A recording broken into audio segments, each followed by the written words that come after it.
পৃথিবীর শ্রেষ্ঠ আধ্যাত্মিক ও রাজকীয় বিদায় হতে যাচ্ছে ইরানের সর্বোচ্চ ধর্মীয় নেতা আয়াতুল্লাহ আলী খামেনি, যে ইরানকে সারা বিশ্ব একঘরে করে দিয়েছিল। সেই ইরানের সর্বোচ্চ ধর্মীয় নেতা আয়াতুল্লাহ আলী খামেনির শেষকৃত্যে অংশগ্রহণ করতে যাচ্ছে পৃথিবীর প্রায় সবকটি দেশের রাষ্ট্র প্রতিনিধিরা। এমনকি যেখানে মার্কিন যুক্তরাষ্ট্র ইরানকে সবচেয়ে বড় সন্ত্রাসী রাষ্ট্রের তকমা দিয়েছে, আয়াতুল্লাহ আলী খামেনিকে তাদের লিডার তকমা দিয়েছে, সেই মানুষটার জানাজায় অংশ নিতে মার্কিন যুক্তরাষ্ট্রের অসংখ্য মানুষ এসেছে, তাদের প্রতিনিধি দল এসেছে, তাদের সাংবাদিক প্রতিনিধিরাও সেখানে এসেছে। সাম্রাজ্যবাদী আমেরিকা যাদের শেষ করেছে তাদের শেষকৃত্যানুষ্ঠান এখন লাইভে প্রচার করতে হচ্ছে আমেরিকার সংবাদ মাধ্যমগুলোতে। সিএনএনের সাংবাদিক এখন সেখানে উপস্থিত আছে। যুদ্ধ কিন্তু শেষ হয় নাই। যুদ্ধের মাঝপথে ইরান ঘোষণা দিয়ে এই অনুষ্ঠান করেছে, তাও আর একদিন না, কয়েকদিন ব্যাপী অনুষ্ঠান চলবে, যেখানে পৃথিবীর 100টারও বেশি দেশের প্রতিনিধি হাজির হয়েছে। এটা কিভাবে সম্ভব হলো? ইরান ইতিমধ্যে যুদ্ধে জয়লাভ করেছে, তারপরে আবার আয়াতুল্লাহ আলী খামেনির জানাজাকে কেন্দ্র করে বিশ্বের সবচেয়ে বড় যে কূটনীতিক বিজয় সেটি তারা করে দেখাতে সক্ষম হয়েছে। আমি একটু আগেই বলছিলাম যুদ্ধ কিন্তু শেষ হয় নাই। একটা যুদ্ধের মধ্যে এত বড় আয়োজন, তারপরে সারা পৃথিবী থেকে সেখানে মানুষ আসা, যাকে কেন্দ্র করে যুদ্ধ শুরু হয়েছিল সেই মানুষটার জানাজায় সারা পৃথিবী থেকে মানুষ এসেছে এবং এটা নিয়ন্ত্রণ করছে খোদ ইরান। আর যেই তামাশা দেখতে হচ্ছে আমেরিকার ঘরে বসে, এবং সেই তামাশার অংশীদার হচ্ছে আমেরিকার নিউজ চ্যানেলগুলো। আমি তামাশা শব্দটি এই কারণে ব্যবহার করলাম, এটি সারা পৃথিবীর মানুষের কাছে একটি শোকের বিষয়। তাদের কাছে শোকের বিষয় হলে কি হবে, আমেরিকার কাছে তো এটি তামাশার বিষয়, কিন্তু সেই তামাশা একটু ব্যতিক্রম ধর্মী তামাশা। যেই তামাশা যখন আমেরিকার সাম্রাজ্যবাদীরা দেখবে তখন তাদের বুকে কাঁপন ধরে আসবে, তখন তাদের রক্ত হিম হয়ে যাবে। যুদ্ধের মাঝখানে তারা এত বড় সাহস পেল কি করে?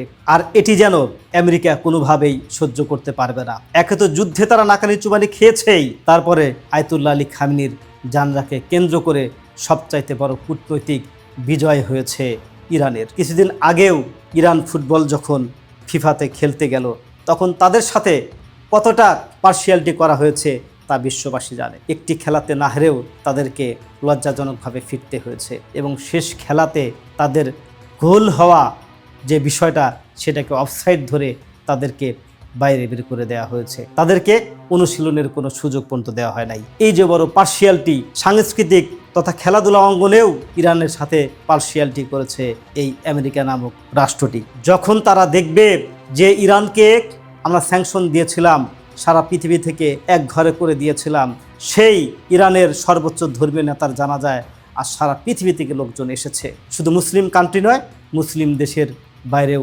অসংখ্য ভিন্ন ধর্মীয় দেশের ধর্ম প্রতিনিধিরা বা ধর্মীয় গুরুরা এসেছেন আয়াতুল্লাহ আলী খামেনিকে শেষ বিদায় জানাতে, তাদের শ্রদ্ধা জ্ঞাপন করতে। ইরান নিজেদেরকে সেই জায়গায় নিতে পেরেছে। আমার ইরান যুদ্ধ সিরিজ অনেকে নিয়মিত দেখেছেন, তারা তো জানেনই আমি অনেকবার বলেছি মৃত খামেনি জীবিত খামেনির চাইতে শক্তিশালী হিসাবে আবির্ভূত হয়েছে। ভূ রাজনীতিতে প্যাক্স আমেরিকানা বলে একটি শব্দ আছে, এটি জটিল বিষয়, সাধারণ মানুষের বোঝার জন্য সহজ করে বলছি, যতটুকু সহজ করে বলা যায় আর কি। এর মানে হচ্ছে আমেরিকান শান্তি। হ্যাঁ, ঠিকই পড়েছেন। দ্বিতীয় বিশ্বযুদ্ধের পর ইরান যুদ্ধের আগ পর্যন্ত মনে করা হতো আমেরিকা পৃথিবী জুড়ে ইন্টারন্যাশনাল অর্ডার ঠিক রাখার জন্য তাদের সামরিক, অর্থনৈতিক এবং রাজনৈতিক ক্ষমতার মাধ্যমে পৃথিবীতে একটা শান্তি কিংবা স্ট্যাবিলিটি বজায় রাখার চেষ্টা করছে।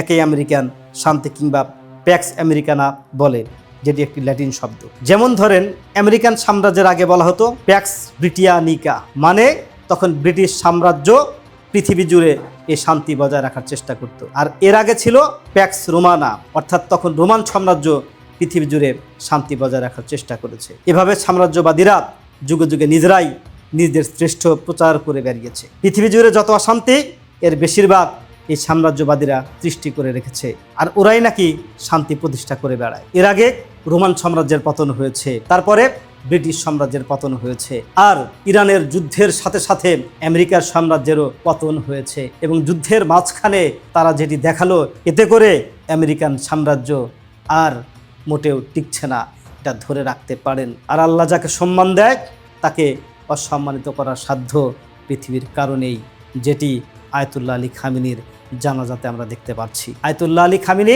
পৃথিবীর অবিসংবাদিত নেতা হতে পেরেছেন। তিনি সাম্রাজ্যবাদ বিরোধী শক্তির বিরুদ্ধে লড়ে সাম্রাজ্যবাদ বিরোধী শক্তিকে অবনত করিয়েছেন। যারা সারা পৃথিবীতে শান্তির নামে ধ্বংস ডেকে এনেছে তাদেরকে তিনি সমূলে উৎখাত করতে পেরেছেন। পৃথিবীর সবচেয়ে অশান্তিকারী দেশ ইসরায়েলকে তিনি নাকানি চুবানি খাওয়াতে পেরেছেন। এই মানুষটাকে আল্লাহ শ্রেষ্ঠ সম্মান দিয়েছেন তার মৃত্যুর পরেও, যে কারণে সারা পৃথিবী থেকে তার জন্য দোয়া করতে মানুষ সেই ইরান চলে যাচ্ছে। যারা যেতে পারেনি তারাও ঘরে বসে দোয়া করছে।